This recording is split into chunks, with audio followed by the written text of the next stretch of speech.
कभी सोचा है कि जीवन में जो दिखता है क्या वही सच है? कभी ऐसा लगा कि तुम किसी स्वप्न में हो और सब कुछ अस्थाई है, फिर भी हम उस अस्थाई को ही अंतिम समझकर भागते रहते हैं। उसे पाने के लिए, उसमें रमने के लिए, उसे संभालने के लिए। पर अंत में जब वह सब छिनता है, तब हम भीतर से टूट जाते हैं।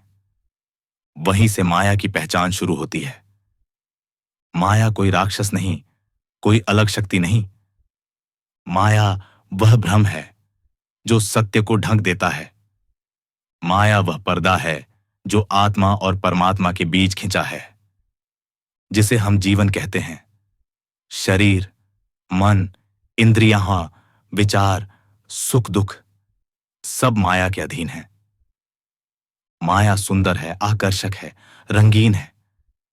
वह ऐसे दिखाती है मानो यही सब कुछ है। लेकिन जैसे ही हम उसमें पूरी तरह डूब जाते हैं, वह हमें उसी में उलझा कर रख देती है। माया एक नाटक है। उसमें किरदार है, संवाद है, घटनाएं हैं। लेकिन मंच के पीछे जो वास्तविकता है वह छिपी रहती है। हम पात्रों से इतने जुड़ जाते हैं कि भूल जाते हैं कि हम अभिनेता नहीं, आत्मा है। माया मन में बैठती है। वह कहती है तुम यह शरीर हो। वह कहती है तुम्हारे बिना यह संसार अधूरा है। वह कहती है अगर यह चीज मिल जाए तो तुम पूरे हो जाओगे। और हम उस मृग तृष्णा में भागते रहते हैं जीवन भर। पर क्या हमने कभी पाया है वह पूर्णता? क्या किसी उपलब्धि, किसी रिश्ते, किसी अनुभव ने हमें हमेशा के लिए तृप्त किया है? नहीं, क्योंकि माया का स्वभाव ही अधूरा रखना है। जब तक हम माया को पहचानते नहीं, तब तक हम मुक्त नहीं हो सकते। और माया को केवल बुद्धि से नहीं, अनुभव से जाना जा सकता है। जब तुम ध्यान में बैठते हो, जब सब कुछ शांत हो जाता है, जब सांसें धीमी हो जाती हैं और मन भी मौन होने लगता है, तब जो भीतर का शुद्ध अनुभव होता है वह माया से परे होता है।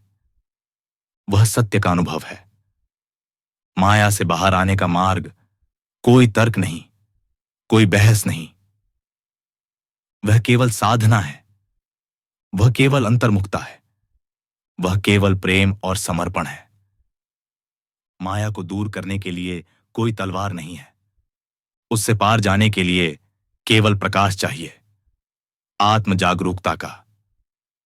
माया तभी तक शक्ति रखती है जब तक हम उससे अनजान हैं। जैसे ही हम उसे पहचानते हैं, वह कमजोर हो जाती है।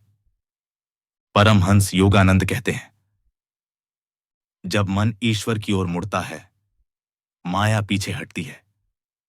और जब मन माया में डूबता है, ईश्वर पीछे हट जाते हैं। इसलिए प्रश्न यह नहीं कि माया क्या है। प्रश्न यह है तुम किसे चुनते हो? ईश्वर या भ्रम, मौन या शोर, भीतर की शांति या बाहर का अस्थिर सुख? हर दिन तुम्हारे पास एक अवसर होता है। या तो माया में डूबो या सत्य में जागो।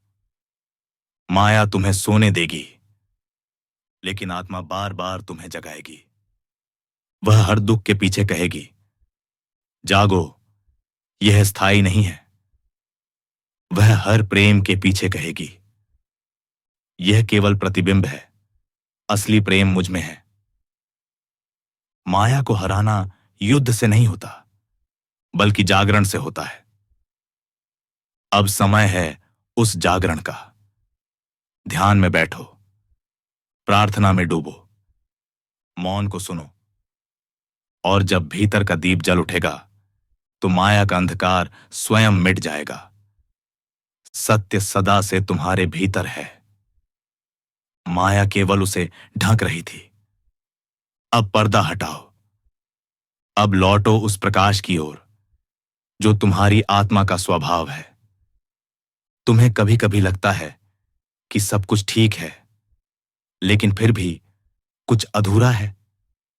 तुम्हारे पास घर है, परिवार है, नौकरी है, पहचान है, लेकिन फिर भी भीतर कोई खालीपन बना रहता है। यह खालीपन यूं ही नहीं है। यह संकेत है कि जीवन के दृश्य रूप के पीछे कोई अदृश्य सत्य है जिसे हम भूल गए हैं। हम इस संसार में जन्म लेते हैं, बड़े होते हैं, पढ़ते हैं, कमाते हैं, रिश्ते बनाते हैं और सोचते हैं कि यही सब कुछ है। लेकिन एक दिन जब सब कुछ पास होने पर भी भीतर बेचैनी रहती है, तो आत्मा धीरे से पूछती है, क्या यही जीवन है?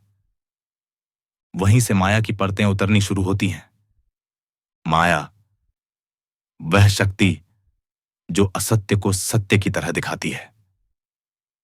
माया, जो हमें परछाइयों के पीछे दौड़ने पर मजबूर करती है।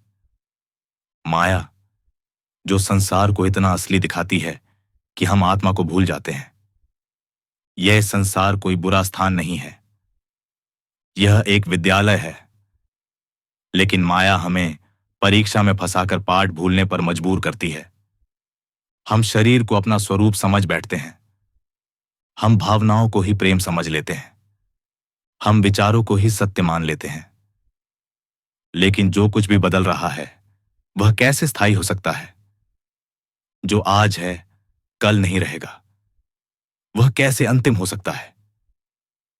माया हमारे सामने एक नकली मंच सजाती है, जहां किरदार हैं, दृश्य हैं, घटनाएं हैं। लेकिन मंच के पीछे जो सत्य है वह हम तब तक नहीं देख पाते जब तक भीतर की आंखें नहीं खुलती।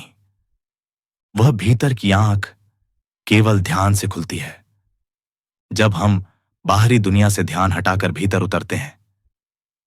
जब सांसें धीमी होती हैं, विचार शांत होते हैं और मौन गहराता है, तब भीतर कुछ प्रकट होता है जो न बदला जा सकता है, न मिटाया जा सकता है। वह आत्मा का अनुभव है, वह माया से परे का साक्षात्कार है। माया हमें बार बार बाहर खींचती है। वह कहती है, एक बार और कोशिश करो, यह प्रेम तुम्हें पूर्ण करेगा। यह पद, यह पैसा, यह प्रशंसा तुम्हें संतोष देगी।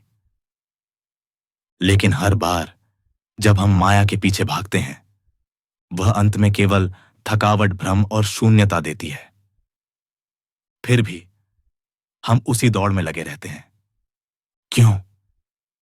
क्योंकि हमें माया से मोह है। माया मोह है और सत्य प्रेम है। मोह में हम कुछ चाहते हैं अपने लिए, प्रेम में हम स्वयं को छोड़ देते हैं ईश्वर के लिए। माया से बाहर आने के लिए हमें किसी चीज को छोड़ने की जरूरत नहीं। हमें केवल उस चेतना को बदलना है जिससे हम जीवन को देखते हैं। जब हम जीवन को केवल अपने सुख दुख की दृष्टि से नहीं, बल्कि ईश्वर की दृष्टि से देखने लगते हैं, तब माया अपने आप छौंटने लगती है। तब वही संसार जो बंधन लगता था एक साधना बन जाता है। तब वही संबंध जो मोह लगते थे एक सेवा बन जाते हैं। तब वही शरीर जो आत्मा पर पर्दा बन गया था अब ध्यान का माध्यम बन जाता है।